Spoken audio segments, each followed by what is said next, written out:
స్విమ్స్ కార్మిక సమస్యలు పరిష్కరించాలని గత 2.5 ఏళ్లుగా ఎన్నిసార్లు అధికారులకు విన్నవించినా పట్టించుకోకపోవడంతో ఈ నెల 4వ తేదీ డైరెక్టర్కు, టీటీడీ అధికారులకు, రాష్ట్ర ప్రభుత్వానికి, ప్రజాప్రతినిధులకు సమ్మె నోటీస్ ఇవ్వడం జరిగిందని, 3 సార్లు లేబర్ అధికారులతో చర్చలు జరిగినా సమస్య పరిష్కారం కాకపోవడంతో రిలే నిరాహార దీక్షలు ప్రారంభించడం జరిగిందన్నారు.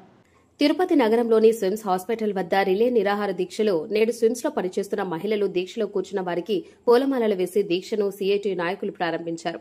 ఈ సందర్భంగా వారు మాట్లాడారు. స్విమ్స్ ఆసుపత్రిలో పనిచేస్తున్న దాదాపు 800 మంది కార్మికుల సమస్యలు చాలా తీవ్రంగా ఉన్నాయి. గత 2.5 సంవత్సరాలుగా శానిటేషన్ అనే పేరు వాళ్ళకు తగిలించడం వల్ల ఆ పేరు వాళ్ళకి ఇప్పుడు శాపంగా మారిపోయిన పరిస్థితి కనబడతా ఉంది. అధికారులు చేసినటువంటి తప్పులకి ఈరోజు కార్మికులు బలైపోయిన పరిస్థితి కనబడతా ఉంది. స్విమ్స్లో పనిచేస్తున్నటువంటి అన్ని విభాగాల కార్మికులకి ఇప్పుడు 2-3 సార్లు జీతాలు పెరిగినాయి. ఈ వార్డు బాయ్లుగా పనిచేస్తుంటే వారికి మాత్రం జీతాలు పెరగడం లేదు. దానికి కారణం శానిటేషన్ అనే పేరు తగిలించడం వల్ల ఈరోజు జీతాలు పెరగకుండా ఉన్న పరిస్థితి కనబడతా ఉంది. కాబట్టి దీనికి సంబంధించి శానిటేషన్ అనేటువంటి పేరును తొలగించాలని చెప్పి గత 2.5 సంవత్సరాలుగా స్విమ్స్ మేనేజ్మెంట్కి, టీటీడీ మేనేజ్మెంట్కి కాళ్ళు అరిగేలా తిరిగినా, అనేక సందర్భాల్లో వినతిపత్రాలు ఇచ్చినా, ధర్నా కార్యక్రమాలు చేసి చెప్పినా ఏమాత్రం కూడా పట్టించుకునే పరిస్థితి కనబడడం లేదు. అందుకని గతంలో ఈ నెల 4వ తారీఖున సమ్మెలోకి పోతామని చెప్పి సమ్మె నోటీస్ ఇవ్వడం జరిగింది. సమ్మె నోటీస్ ఇచ్చిన తర్వాత కూడా 2 సార్లు డీసీఎల్ కార్యాలయంలో చర్చలు జరిగినాయి. చర్చలు జరిగినా కూడా ఈ స్విమ్స్ యాజమాన్యం ఏమాత్రం పట్టించుకోకుండా ఈ చర్చను కూడా లెక్క చేయకుండా కార్మికుల సమస్య పట్ల ఏమాత్రం పట్టించుకోకుండా వ్యవహరిస్తోంది. కనుకనే నిన్నటి రోజున కార్మికులందరూ కూడా సమ్మెలోకి వెళ్ళాలని చెప్పి రిలే నిరాహార దీక్షలు ప్రారంభించడం జరిగింది. ఈరోజు 2వ రోజు చేరుకుంది. ఈరోజు 2వ రోజు మొత్తం అందరూ మహిళలు ఈరోజు రిలే నిరాహార దీక్షకు నాయకత్వం వహించి కూర్చోవడం జరిగింది.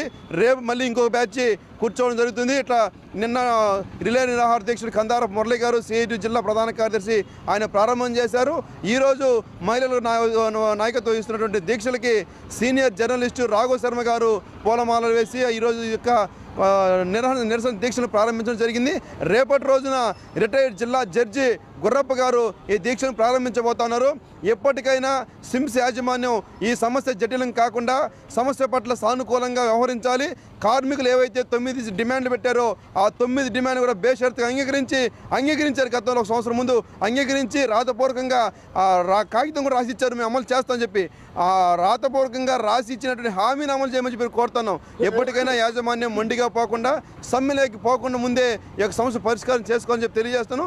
సమస్య పరిష్కారం కాకపోతే మాత్రం 30వ తేదీ నుంచి సమ్మెలోకి పోతామని చెప్పి హెచ్చరిస్తాను.